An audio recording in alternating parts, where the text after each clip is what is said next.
আলিরটেক union ৩ নং word Awami লীগের সভাপতি ওসমান গনির কবরস্থানের টাকা আত্মসাৎ ও হিসাবের দাবিতে মানববন্ধন কর্মসূচি পালন করেছে তৈলখিরা ও গঞ্জকুমারিয়া এলাকাবাসী। বৃহস্পতিবার বিকালে গঞ্জকুমারিয়া বাজারে ৩ নং ওয়ার্ড মেম্বার মোহাম্মদ সোহেল মিয়ার সভাপতিত্বে মানববন্ধন কর্মসূচি অনুষ্ঠিত হয়।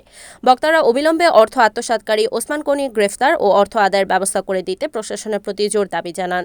আব্দুল্লাহ ছিলেন, মুন্নাফ ছিলেন, তারপরে মাহমুদ আলী ছিলেন, সিরাজ মুন্সি ছিলেন, ফালান ছিলেন সেক্রেটারি, ওসমান গনি সাহেব ছিলেন সভাপতি এই কমিটির মূলত। তো বিষয়টা হলো তারপরে 35 শতাংশ জায়গা ছিলেন, এই জায়গাটা 52 লক্ষ টাকা বিক্রি করছেন। তারা হয়তো কিছু কাজ করছেন, কত টাকা কাজ করছেন এই কাজটারও আমাদের হিসাব দেন নাই।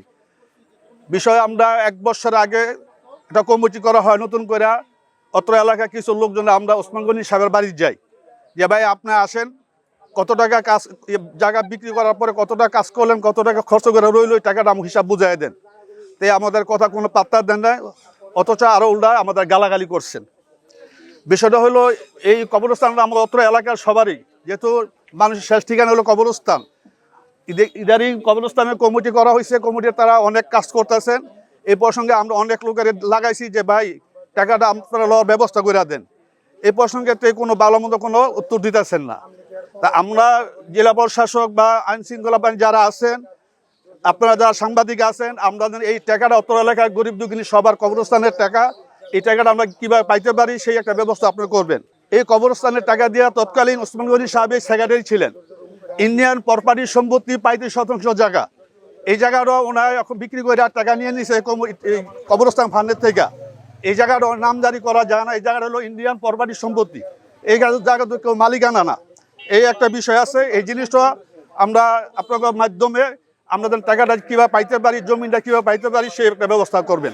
আমরা এই টাকাগুলো চাই, যে টাকাগুলো আপনার কাছে আছে আপনার হিসাবটা চাই। তারা 11 বছর যাবৎ যে তার দায়িত্ব ছিলেন, তারা কিভাবে কত টাকা আয় করলেন, কয় টাকা ব্যয় করলেন, এই হিসাব আমরা চাই এলাকাবাসী সবাই। কি কথা ঠিক আছে না? এখানে আমরা তো হিসাব আমরা দেন না কত টাকা দিছে, এবং কি জায়গাটা বিক্রি করছে করার পরও গুরুস্থানের নামে কোনো অ্যাকাউন্টও নেই, যে আমরা অ্যাকাউন্টটা জানবো যে কতটা জমা আছে। তার ব্যক্তিগতভাবে টাকাটা রাখছেন, মনে ব্যক্তিগত সম্পত্তি ছিল বিক্রি করছে, তার কাছেই রাখছেন। এই টাকাটাও তার কোনো অ্যাকাউন্টে রাখেন নাই। কত টাকা আছে না আছে আমরা উড়াউড়ি শুনতে পারছি, 12-13 লক্ষ টাকা নাকি কাজ করে অবচেষ্টা আসছেন। এটা কত হাসান আমরা বলতে পারবো না। অত্র এলাকার বিশিষ্ট নামদারি হাজি জনাব আলহাজ রতন মাতবর ওসমান গনি মাতবর সাহেব, উনি আবদুল্লাপুর কাসিমা বাইতুল মাদ্রাসার 31 শতাংশ একটা জমি ইমামচর মৌজার এতিমদের সম্পদকে আত্মসাৎ করে রেখে দিয়েছেন। আমরা মাদ্রাসার পক্ষ থেকে যখন বারবার খুঁটি গাড়াই, তখন উনি খুঁটিগুলো উপড়িয়ে ফেলাই দিতেন এবং মাদ্রাসার এই সম্পদের যে জমিটা আছে ওই জমিটা কেটে কেটে একটা পুকুরে পরিণত করেছে। আমরা জেনেছি উনি কবরস্থানের টাকা আত্মসাৎ করে এবং আমাদের মাদ্রাসার যে জমি ওইটা আত্মসাৎ করে রেখে দিয়েছে। আমরা 2024 সালে একটা চারিদিকে খুঁটি মাপ দিয়ে খুঁটি ঘেরে রেখে দিয়েছি, ওইটা খুঁটি রাখছে ঠিক আছে, কিন্তু উনি ওই মাটিগুলো কেটে ওনার জমির মধ্যে ভরাট করে নিয়ে যাচ্ছে। এখন আমরা ওনার বিরুদ্ধে দাবি করছি উনি যেন আর আমাদের জমির মধ্যে কোনো দখলদারিত্ব না করে এবং যে ক্ষতিপূরণ করেছে ওই ক্ষতিপূরণ যেন মাদ্রাসার এতিমদের সম্পদ উনি ফিরিয়ে দিয়ে দেয়। উনি যেহেতু আওয়ামী লীগের সভাপতি ছিলেন, আওয়ামী লীগের ক্ষমতার অধিকারী ছিলেন, আমরা বারবার প্রশাসনাপন্ন হলেও ওনার ক্ষমতার কারণে আমরা কোনো সুবিচার পাই নাই। মানবতা আয়োজন করছে যেন আমাদের যে জমি টমি আছে এগুলো মনে হয় আমরা কিনে আনছি বর্তমান যে আরএস থেকে ওঠে, ওনারা পুরান থেকে কিনে টিনে আইনা কীভাবে কি জানি না আমাদের মামলা করে হয়রানি করে এগুলো থেকে উৎপাদ করে দিই আর কি। ওই যে গনি হাজি ওসমান গনি আর আব্দুল মজিদ সাহেব আর আমার ছেলে, আমরা চাই যে একটু সুস্থ সমাধান যাতে হয়। আপনারা দেখবেন এটারে, প্রশাসন আসবে দেখবেন ইনশাল্লাহ, এটুকু আমাদের চাওয়া। আমাকে বাপ চাষা দাদা জমি লইয়া অনেক বছর ধরে গন্ডগোল করতেছে। আমরা খেতে আইলে বারবার ওসমান গনি বারবার আমার উপরে হামলা মারে, মারধর করে। আমরা কেসের মামলায় গেছি, হ্যাঁ কয় সুষ্ঠুভাবে আমরা দিয়ে দিমু, গেলে দেয় না, মায়ের লাঠি বান্ধা লইয়া লড়ে। হ্যাঁ একদিনের মেম্বার আসলো, এই মেম্বার ক্ষমতায় আওয়ামী লীগ 17 বছর 20 বছর ধরে আমরা লড়াইতেছি, আমাকে কোনো কিছুই করে না। হ্যাঁ আমাকে দেখলই পারাইতে পারবি না, যাইতে পারবি না, আমাকে খুব হুমকি মারে। আমরা গরিব মানুষ, আমাকে 6 কানি জায়গা, এই জায়গা কিনি সম্পদ করেছে যে আজগো গিয়া দল করে থুইলাম, আবার ফিরা হ্যাঁ গিয়ে আর খুঁটি মুটি উঠে এলায় আমাকে উপরে অত্যাচার করে। মানে আওয়ামী লীগের ক্ষমতা দেখা আমাকে এই মনে কর দরের মধ্যে রাখে, আমরা তো অপারেশন এপারাইয়া কিছু করতে পারি না। মানে আপনার কাছে এইটাই বিচার, আমাকে সুষ্ঠু বিচার করে দেন।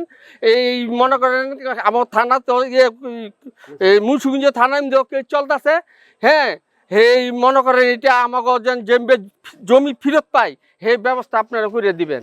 সাবেক সভাপতি হাজী ওসমান গনি সাহেব, উনি আওয়ামী লীগের সভাপতি ছিল। বিগত 17 বছর ওনার দখলদারি এবং ক্ষমতার জোরে যা মন চাইছে তাই কিছু করে গেছে আমাদের এলাকায়। এখন আমরা প্রশাসনের দৃষ্টি আকর্ষণ করছি যাতে আমাদের এই 12 বছরের কবরস্থানের হিসাবটা সুষ্ঠুভাবে আমাদের কাছে দিয়ে দেয়, এবং 52,80,000 টাকা আমাদের জমিটা বিক্রি করছে গোরস্থানের, ওই টাকাটার হিসাবটা আমাদের পরিপূর্ণভাবে দিয়ে দেয়। এবং ইন্ডিয়ান যে প্রপার্টির সম্পত্তিটা, ওটা ইন্ডিয়ান প্রপার্টির সম্পত্তি ওনার ছিল, উনি কাগজপত্র তো নাই, এটা হচ্ছে একটা স্ট্যাম্প করে ওনার ক্ষমতাকালীন গোরস্থানের আয়তায় উনি স্ট্যাম্প বিক্রি করে গেছে। মানে আমরা ওইটারও সুষ্ঠু একটা চাই, কারণ আমাদের যেই টাকাটা ওইখানে জমা করছি ওই টাকাটার বর্তমানে বাজার মূল্য হিসাবে আমাদের ওই টাকা জমি তো বিক্রি করতে পারবো না, তাহলে ওই টাকাটা আসবো কীভাবে? তো ওটাও আমি প্রশাসনের দৃষ্টি আকর্ষণ করছি যাতে আমরা সুষ্ঠু একটা পাই, সমাধান পাই। রিপোর্ট সুমন ইসলাম, NAN TV, নারায়ণগঞ্জ।